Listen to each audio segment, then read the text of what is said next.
दयानंद सरस्वती अपने जीवन में मैडम ब्लावात्स्की के इतने प्रभाव में रहा कि उसने अपनी जो वसीयत बनवाई थी उस वसीयत में एक दावेदार मैडम ब्लावात्स्की को ही बनाया गया था। आप सोच सकते हैं कि दयानंद ने किस प्रकार से अपनी छवि एक क्रांतिकारी हिंदू समाज के पुनरुद्धारक के रूप में स्थापित करने का प्रयास किया। लेकिन आंतरिक सत्य क्या था कि दयानंद ने 1882 में जो अपनी वसीयत छपवाई है उसमें 18 लोग थे। परोपकारिणी सभा का उल्लेख किया गया है उसमें।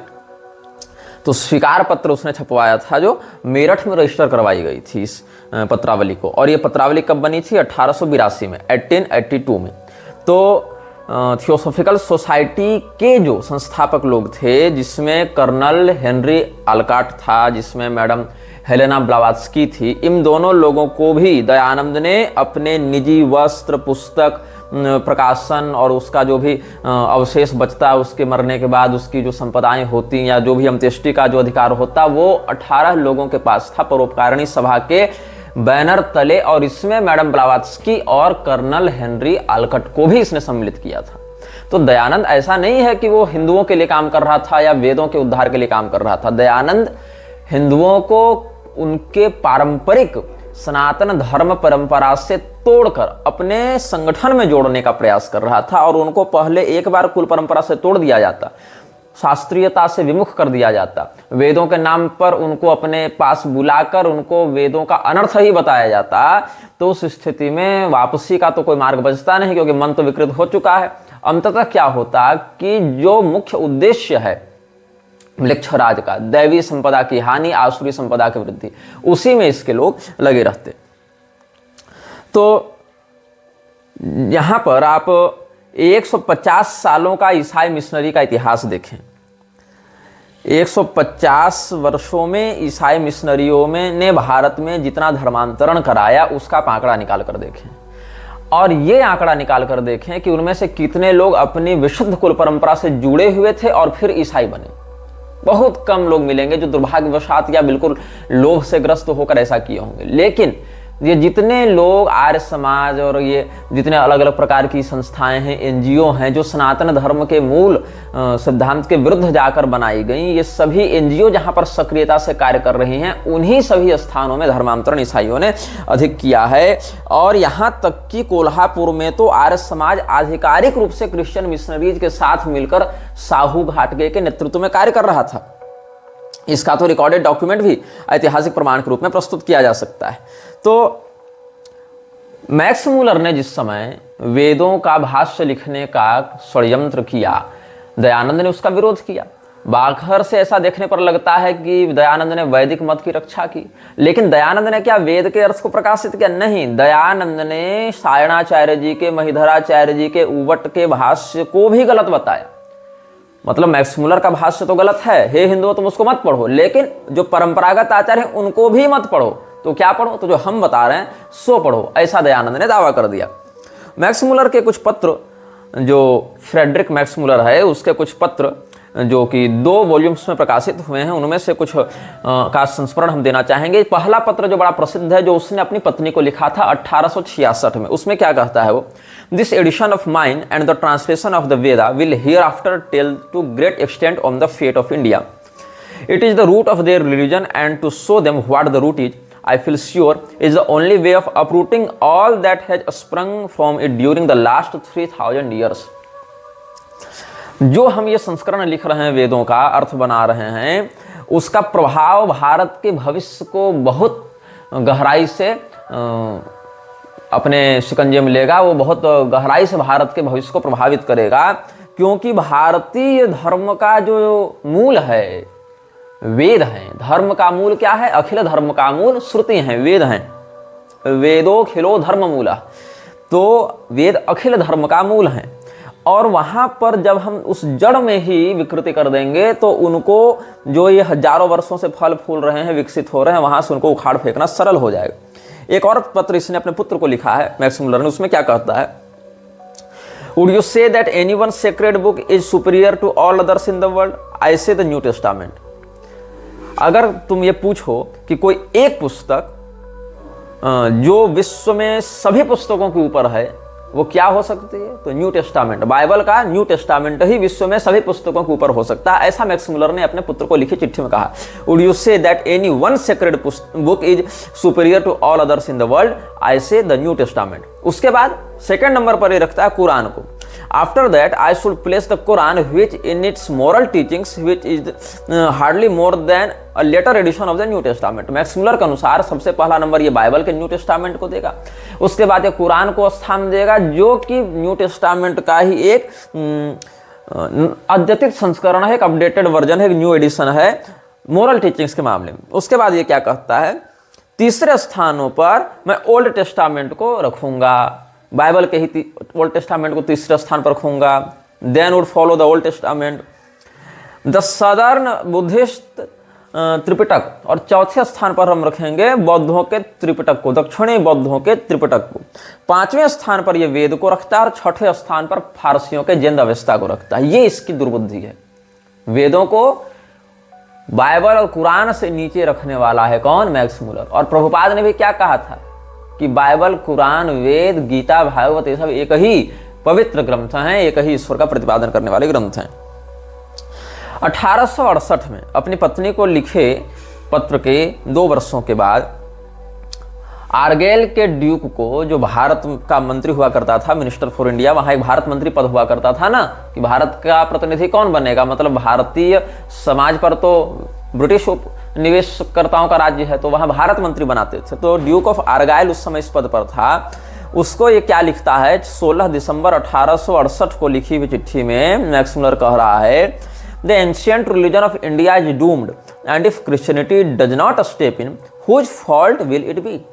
भारत का प्राचीन धर्म अब मेरे द्वारा ध्वस्त कर दिया गया है, और इस अवसर का लाभ लेकर भी अगर ईसाइयत भारत में अपना पैर नहीं फैलाती है तो इसमें फिर किसकी गलती मानी जाएगी? मतलब मिशनरी की ही गलती है कि तुम इतना बढ़िया अवसर चूक जा रहे हो।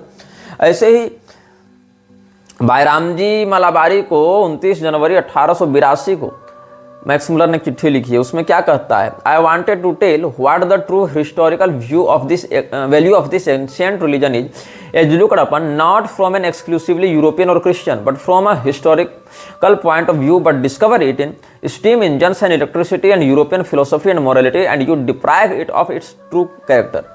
The true historical value of Vedic religion को मैं जानता हूं, मतलब कि वैदिक धर्म का जो वास्तविक महत्व है, ऐतिहासिक महत्व, उसको हम जानते हैं, ये कहता था मैक्स मुलर। और इसीलिए उसको विकृत करने का हम प्रयास कर रहे हैं, क्योंकि अगर ये विकृत होगा तो भारत में अतिशीघ्र ईसाइयों का बाहुल्य बढ़ेगा। इसी काम को राजा राम मोहन राय बढ़ाने में लगा रहा, इसी काम को दयानंद भी आगे बढ़ाने में लगा रहा, किंतु दयानंद ने मैक्स मुलर की इन बातों का खंडन किया, विरोध किया। अगर विरोध नहीं करता तो लोगों को खुलेआम पता चल जाता कि भैया ये तो ईसाई मिशनरियों के लिए काम कर रहा है। तो इसीलिए उसने क्या किया, दयानंद ने मैक्स मुलर का विरोध किया, ताकि लोगों को लगे नहीं ये तो ईसाइयों के खिलाफ लड़कर हिंदू धर्म की रक्षा कर रहा है। लेकिन क्या किया दयानंद ने इसके साथ साथ, दयानंद ने सीधे सीधे हमारे सनातन धर्म के मान्य ग्रंथों को ही नकारना आरंभ कर दिया। दयानंद ने क्या किया, वो जितने भी स्वमत विरुद्ध ग्रंथ हैं उनको उसने प्रक्षिप्त कह दिया। भारतेंदु हरिश्चंद्र जो बड़े प्रसिद्ध साहित्यकार हुए, उन्होंने एक टिप्पणी की थी दयानंद सरस्वती के विषय में।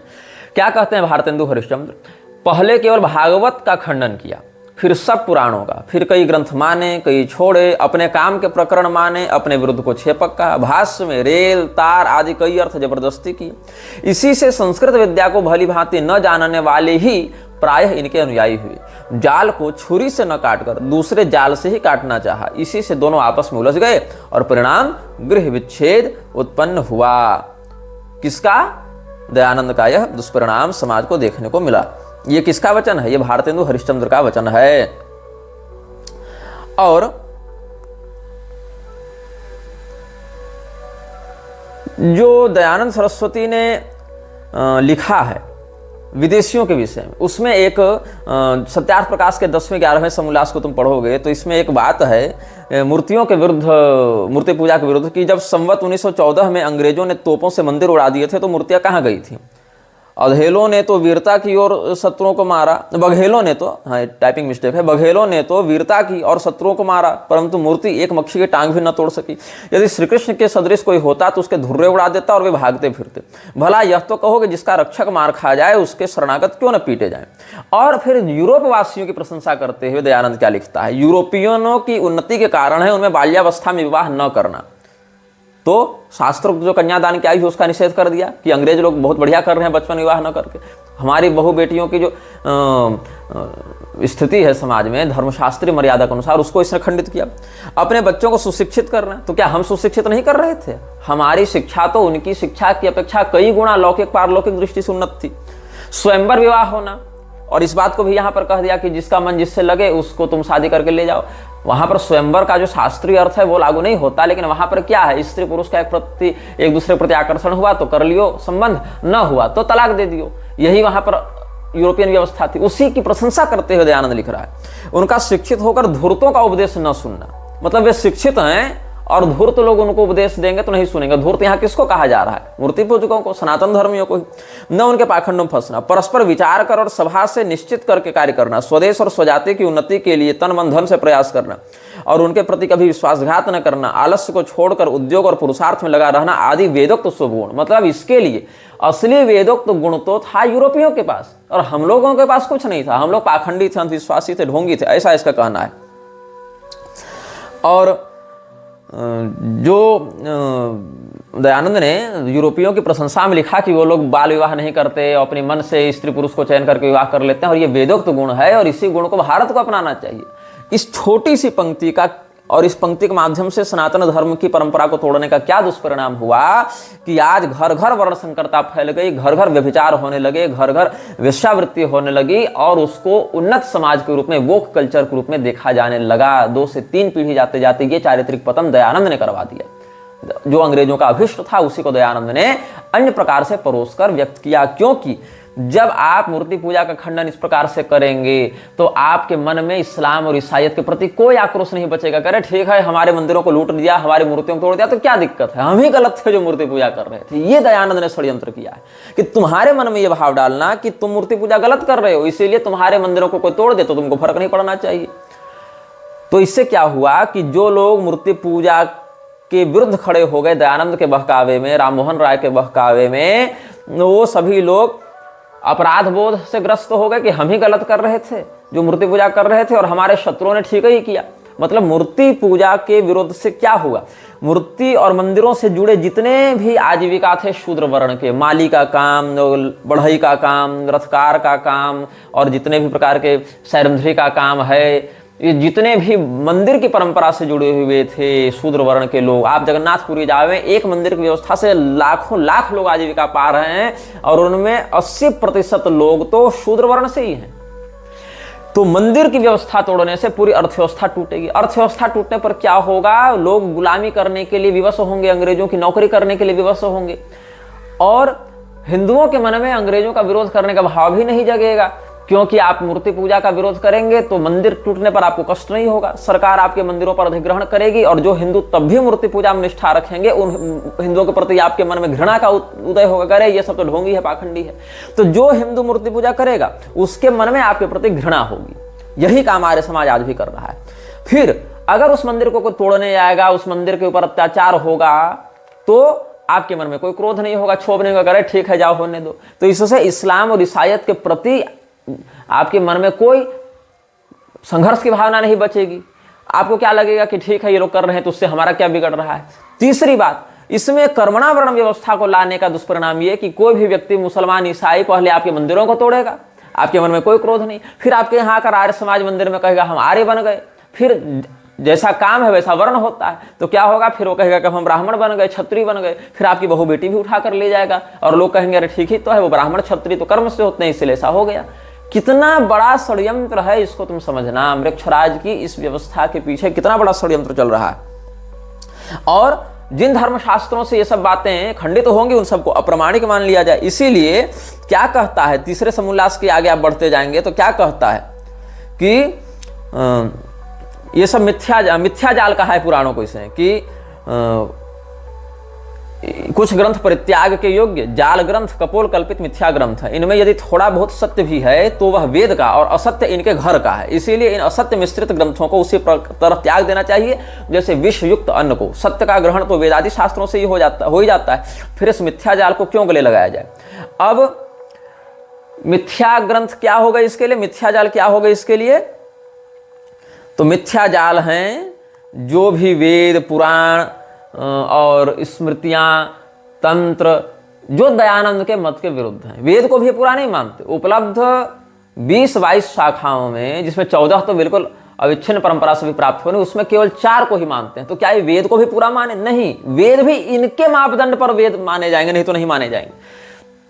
कोई भी आप उपनिषद दिखाइए जहां से मूर्ति पूजा सिद्ध होती है, ये कहेंगे वेद ही नहीं है। कोई भी श्रुति दिखाइए, अजायमानो बहुधा विजायते इत्यादि दिखाइए, नहीं, कुछ नहीं मानना है इन लोगों को।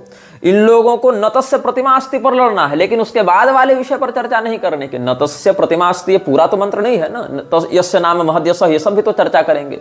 वहां इतना ही भाव है कि उस अद्वितीय परमेश्वर के ऐश्वर्य का, महत्व का प्रतिमान दूसरा नहीं है, मतलब उसके समान दूसरा नहीं, उसकी तुलना, उसकी उपमा किसी से नहीं की जा सकती। परब्रह्म के अनुपमेय होने में, उसकी अद्वितीयता में नतस्य प्रतिमास्ति यस्य नाम महद्यस, इस श्रुति का प्रयोग किया जाता है। वहां से प्रतिमा को ये मूर्ति कह देते हैं और उतना ही नतस्य प्रतिमास्ति उठाकर बात करने लग जाते हैं ये मूर्ख।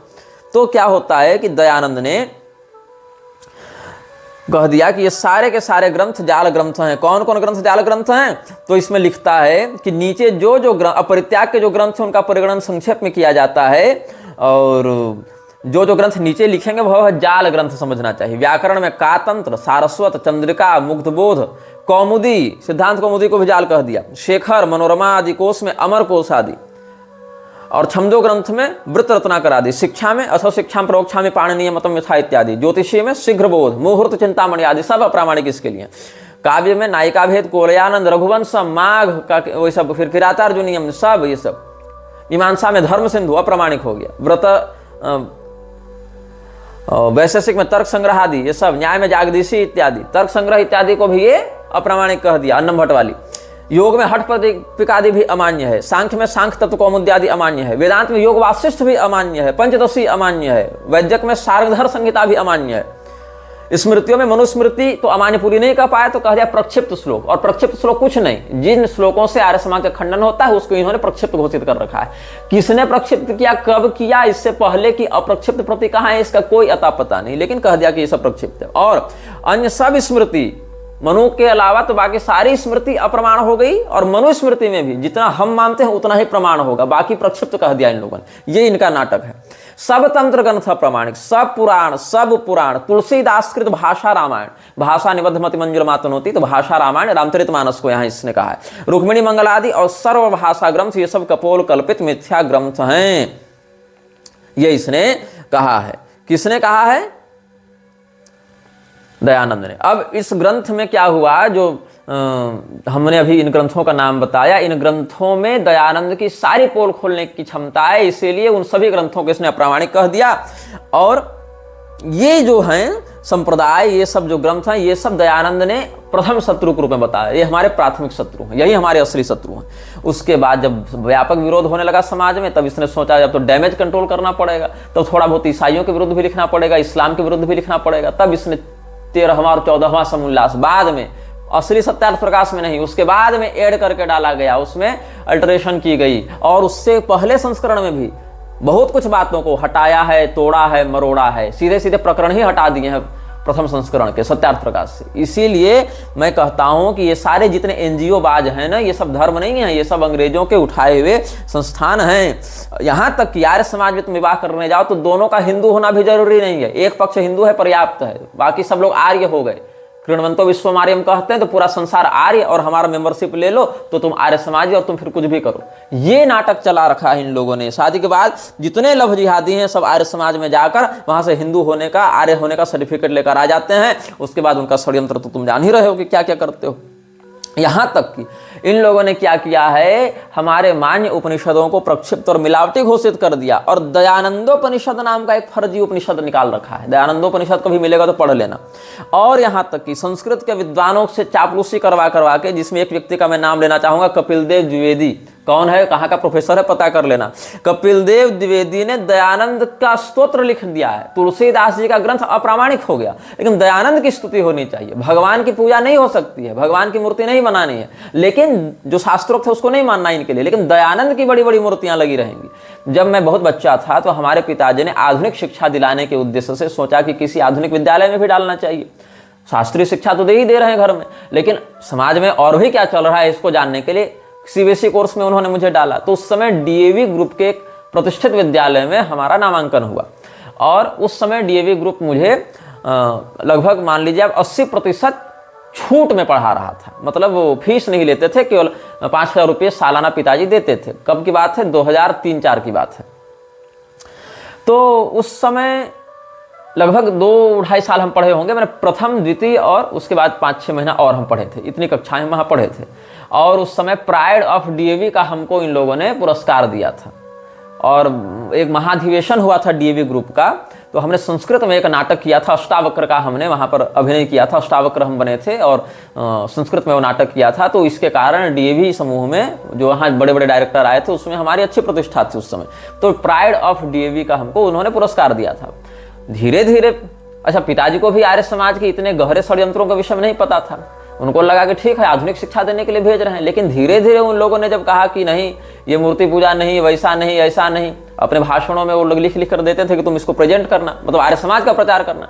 पिताजी ने देखा ये क्या लिख कर तुमको दिया गया। मैंने कहा वही तो समझ में नहीं आ रही ये बात पिताजी, ये लोग राम भगवान को, कृष्ण भगवान को, सबको, किसी को नहीं मानते कुछ, और हम तो प्रतिदिन अपना बजरंगबली की पूजा करके ही स्कूल जाते हैं, तो ये क्या ये लोग बता रहे हैं। तब पिताजी गए, हमारा नाम कटवा दिया। तो फिर वहाँ झगड़ा हुआ, फिर दूसरे विद्यालय में गए, वहाँ से फिर बुला कर लाया गया कि नहीं दोबारा इस बच्चे का यहाँ नामांकन कराया जाए, हम लोग इस प्रकार से नहीं व्यवहार करेंगे। दोबारा जब आए, 1-2 महीना और पढ़े, तब फिर से वही प्रपंच शुरू हो गया। पिताजी के सामने हमको कहने लगे वो लोग, आर्य समाजी लोग, कि ये बाबा जी की बात नहीं माननी है, हम जो कह रहे हैं वो माननी है।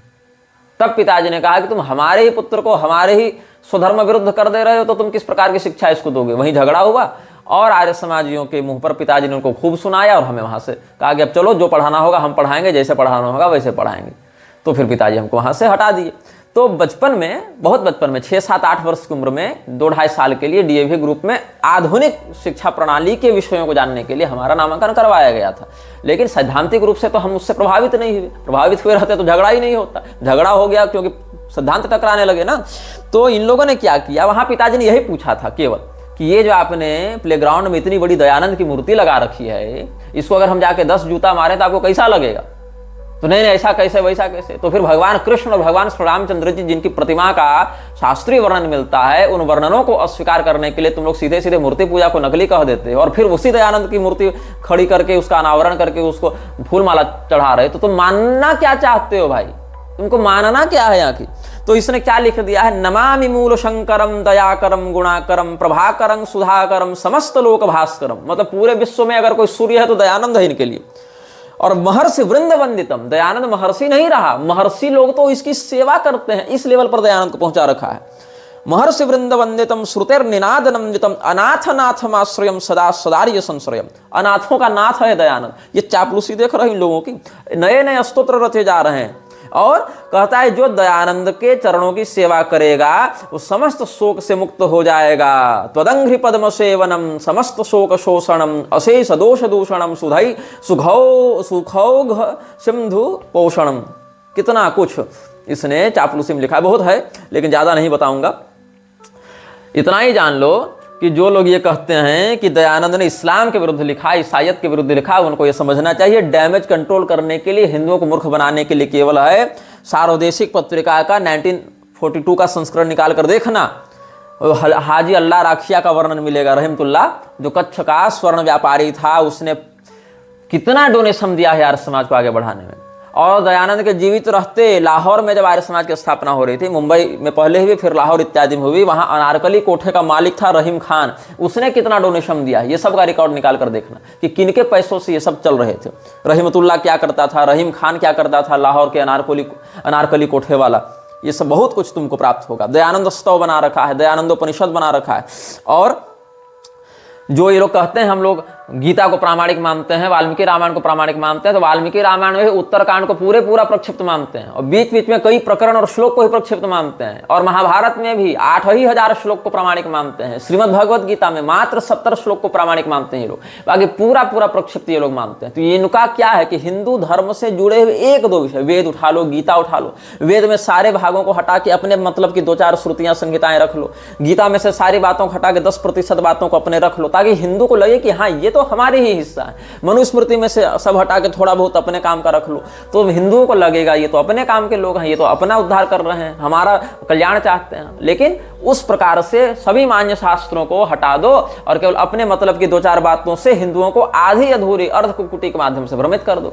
और हमारे जो सनातन धर्म के कथित धर्मगुरु मूर्ख नालायक भरे पड़े हैं। अभी धीरेन्द्र का तुम देखो बागेश्वर धाम वाले पेज में जाकर दयानंद सरस्वती को प्रणाम कर रहा है, उसको श्रद्धांजलि दे रहा है। अम्बेडकर का चरण तो पहले ही चूम चुका है, अब दयानंद का चरण चूम रहा है, जबकि वही दयानंद भगवान श्री रामचंद्र जी को भगवान ही नहीं मानता। वही दयानंद गोस्वामी तुलसीदास जी और रामचरितमानस के विरुद्ध कितना कुछ बोला है। लेकिन इन लोगों को क्या मतलब है, हमको गाली देंगे ये लोग कि तुम निंदा कर रहे हो। अरे जिसने वास्तव में निंदा की उसका हम विरोध कर रहे हैं, तुम निंदकों के चरण चूम रहे हो और उनकी पोल खोलने वाले को तुम निंदक बता रहे हो, ये तुम्हारी मूर्खता है। तो जो मैडम ब्लावात्स्की के विषय में हम बता रहे थे, उसका क्या संबंध रहा दयानंद से। जो थियोसॉफिकल सोसाइटी की स्थापना हुई, उसमें दयानंद ने एक पत्र लिखा है अपने समावेश के लिए। तो दयानंद ने थियोसॉफिकल सोसाइटी ज्वाइन भी की है और दयानंद ने थियोसॉफिकल सोसाइटी से अपना संबंध तोड़ भी लिया। दोनों बातें हुई, यहाँ घुसा भी और यहाँ से वो भाग भी गया। क्यों गया बाहर, क्यों उसने फिर बाद में थियोसॉफिकल सोसाइटी का विरोध भी किया, इसके विषय में भी हम आपको बताएंगे। लेकिन इससे पहले हम आपको बताएं द ग्रेट व्हाइट ब्रदरहुड के बारे में। द ग्रेट व्हाइट ब्रदरहुड क्या है? ये थियोसॉफिकल सोसाइटी का वास्तविक नाम है। थियोसॉफिकल सोसाइटी तो बाहर से चल रही थी ना, अंदर से इस संस्था का, क्योंकि फ्रीमेसन्स के ये लोग थे, तो इन्होंने द ग्रेट व्हाइट ब्रदरहुड अपना नाम रखा था। और ये क्या है, कुछ विशेष मनुष्यों के या कुछ विशेष शक्तियों के माध्यम से लोगों को एक विशेष बात का उपदेश देने के लिए इन लोगों ने संगठन बनाया था। 32 लोगों के विषय में हम पहले अनुभागों में बता चुके हैं आपको।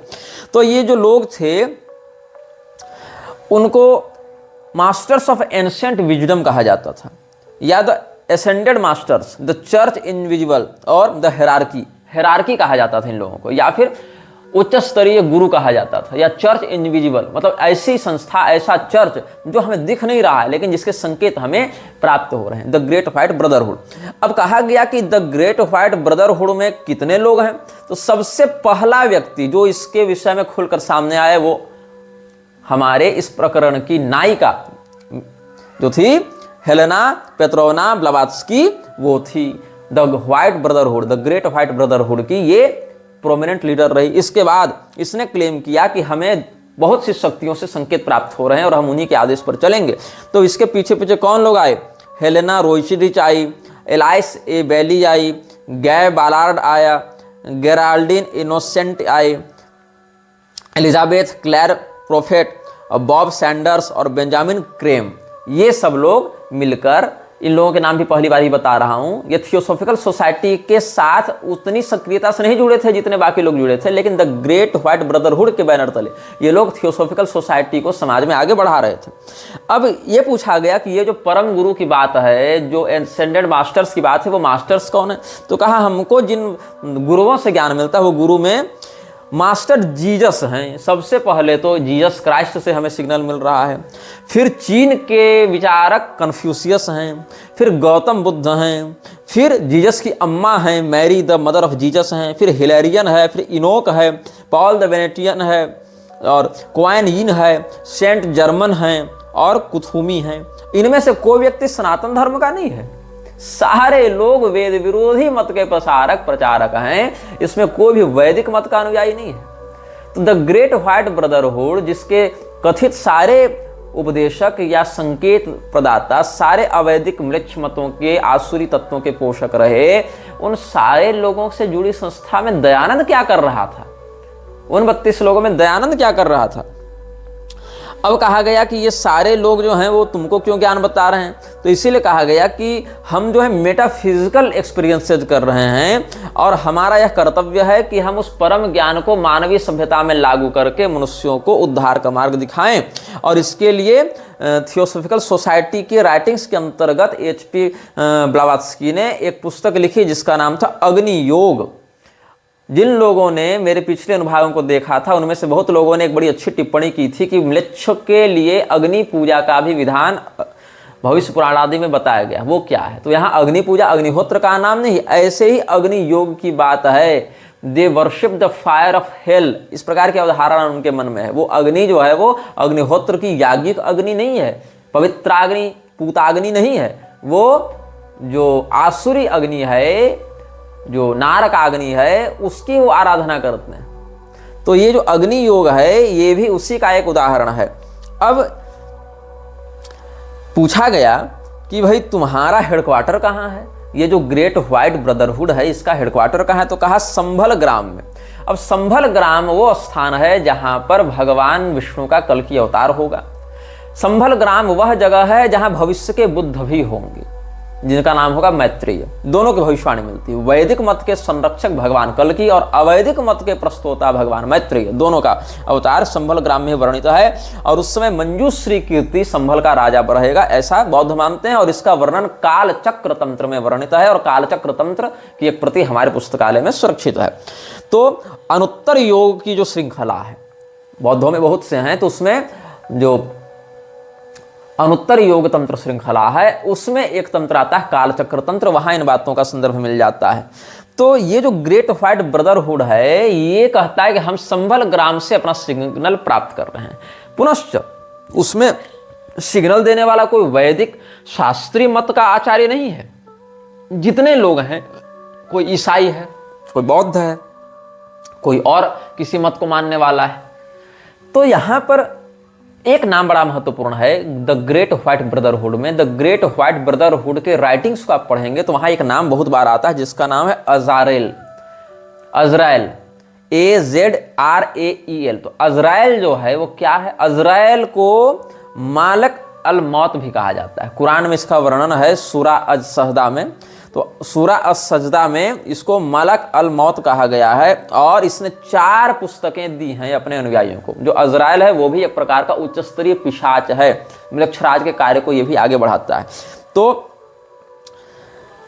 इसका स्वरूप कैसा है, एक व्यक्ति जिसने काले रंग का क्लॉक पहन रखा है, हुडेड क्लॉक, जैसे आप इसको देखे होंगे कभी किसी फिल्म में या किसी फोटो में, ग्रीम रीपर। ग्रीम रीपर एक अवधारणा है मृत्यु के देवता के विषय में, जो बहुत पतला दुबला कंकाल नुमा दिखता है और उसकी लंबाई बहुत अधिक है और काले रंग का चोगा जो हुडी पहना रहता है और पीछे पूरा क्लॉक उसका पर्दे के समान गिरता रहता है और अपने हाथों में एक लाठी लिए हुए और उस लाठी के ऊपर एक लोहे का नोक वाला लगा हुआ है, कटार जैसा, मतलब वो कर्व है एक, और उसमें एक लाठी लगी हुई है और वो ग्रीम रीपर लोगों को मारने के लिए आता है। तो ग्रीम रीपर जो है उसी के समान मलक अल मौत अथवा अज़राएल का स्वरूप बताया गया है। अलग अलग सभ्यताओं में अलग अलग नाम से इस पिशाच को ये लोग कहते हैं। तो ये अज़राएल ही teachings of the Great White Brotherhood के मूलभूत 4 पुस्तकों का उपदेष्टा है। और ये मैडम ब्लावात्स्की का थियोसॉफिकल सोसाइटी के पीछे का चेहरा था। मतलब कितने लेयर्स बने हुए हैं, कितनी परतें बनी हुई हैं इस प्रकार के संगठनों में, ये तुमको समझना पड़ेगा। बाहर से लग रहा है आर्य समाज तो क्रांति ला रहा है और भारत को आगे बढ़ा रहा है। आर्य समाज कहाँ से जुड़ा है, वो थियोसॉफिकल सोसाइटी से जुड़ा है। Theosophical society the Great White brotherhood से जुड़ी है। द ग्रेट व्हाइट ब्रदरहुड म्लेच्छराज के अज़राएल पिशाच से जुड़ा हुआ है। ये पूरा का पूरा क्रम चल रहा है। तो 1850 और 1860 के बीच में HPB जब कबालिस्टों से मिल रही थी, जो यहूदियों का एक तांत्रिक संप्रदाय माना जाएगा, और द्रूज रिलीजन एक था वहाँ पर, कबीली लोगों ने द्रूज नाम का एक मत चला रखा था, और कॉप्टिक क्रिश्चियनिटी, इन लोगों के ये संगठन में रही थी। तो रोशन के साथ ये, जब रोशन उसके साथ यात्रा किया करता था ना, रोशन 32 में से तीसरा व्यक्ति था, आप उसके विषय में पिछले अनुभागों में सुन सकते हैं। तो रोशन के साथ ये कायरो में रहने लगी थी। वहाँ पर उसको बहुत कुछ तंत्र विद्या के विषय में जानकारी मिली, वहाँ वो प्रैक्टिस करने लगी। फिर उसको जमाल अद-दीन अफगानी मिला था। जो पॉलिटिकल रिफॉर्मर और सूफी टीचर हुआ करता था। उसके बाद ये मैक्स थियन से मिली, जो एक पोलैंड का जू था, जो लुई बेम्स्टेन के नाम से भी प्रसिद्ध था। तो इसके विषय में बता चुके हैं। इसका मीरा अल्फासा से क्या संबंध था, मीरा अल्फासा का अरविंदो से क्या संबंध था, बहुत लोगों से मिली। और उसके बाद फ्री मैसन्स का एक लीडर था राफेल बॉर्ग, इससे ये मिली। तो राफेल बॉर्ग और एचपीबी और मेटामॉन और बेम्स्टेन, ये सारे लोग मिलकर कायरो में 1871 में तांत्रिक ऑकल्ट सोसाइटी की रचना करने का, स्थापना करने का प्रयास करते हैं, लेकिन उस समय ये असफल होते हैं। ये लोग कोई समाज सुधारक और कोई क्रांतिकारी छवि वाले लोग नहीं थे। एक सब बहुत ही घृणित कार्य करने वाले पिशाच पूजक थे, जो मिलक्षराज के काम को आगे बढ़ाना चाहते थे। तब क्या हुआ, 1871 में जब कायरो में ये संगठन करने का स्थापना का प्रयास करने लगे, ऑकल्ट सोसाइटी बनाने का, और ये असफल हुए, तो उसके 2 साल के बाद रोशन के साथ ये फिर से मिलकर न्यूयॉर्क में अपने मैसोनिक, फ्रीमेसन और रोसिक्रूसियन एसोसिएट्स के साथ मिलकर, रोसिक्रूसियन सोसाइटी के विषय में हम पहले बहुत पुराने अनुभागों में बता चुके हैं। तो फ्रीमेसन्स के साथ और रोसिक्रूसियन सोसाइटी के साथ मिलकर इसने 1873 में न्यूयॉर्क में चार्ल्स सॉथर्न का सहयोग लेकर थियोसॉफिकल सोसाइटी की नींव डालने का प्रयास किया। और सॉथर्न कौन था? कैग्लियास्त्रो का आपने नाम सुना होगा। कैग्लियास्त्रो एक भविष्यवक्ता हुआ करता था, जिसके विषय में अरविंदो विशेष एपिसोड में हमने बताया है। शायद एपिसोड 34 या 35 होना चाहिए, 34 के आसपास मैंने बताया था। तो कैग्लियास्त्रो जिस संस्था से जुड़ा हुआ था, जिसमें मैसोनिक राइट ऑफ मेम्फिस था और सोसाइटियस रोसिक्रुयाना इन एंजेलिया, तो इन दोनों संगठनों से कैग्लियास्त्रो सम्मानित था, एसोसिएशन था। इन्हीं दोनों संगठनों से जुड़ा था सोथेरन, जो चार्ल्स सोथेरन था। तो चार्ल्स सोथेरन ही थियोसॉफिकल सोसाइटी को बनाने में फ्रीमेसन और रोसिक्रूसियन लोगों को साथ में लाकर एचपीबी का सहयोग करता है। उसके बाद इजिप्ट में, मिस्र में एक लक्सर ब्रदरहुड था, ब्रदरहुड ऑफ लक्सर। लश्कर नहीं, लक्सर, LUXOR, वो लश्कर तैयबा वगैरह अलग होता है। तो ये जो ब्रदरहुड ऑफ लक्सर था, ये भी पैशाचिक गतिविधियों को अंजाम देने वाला एक गुप्त संगठन था। और ये इससे कौन जुड़ा था? बेम्स्टेन। तो बेम्स्टेन ही बाद में मैक्स थियन बन गया था ना, जो मैक्स थियन मीरा अल्फासा के गुरु बना बाद में, जो अरविंदो विशेष में हम बता चुके हैं। तो ये जो ब्रदरहुड ऑफ लेक्सर था, ये भी बड़ा मिस्टीरियस था और इससे जुड़ा हुआ था बेम्स्टेन। तो अलग अलग गुप्त संस्थाओं के लोगों ने मिलकर एक और दूसरी संस्था की नींव डाली थी, और secret society like the Rosicrucian lodge, यही इनकी महत्वाकांक्षा थी कि हम रोसिक्रूसियन लॉज की तरह एक सीक्रेट सोसाइटी की स्थापना करें।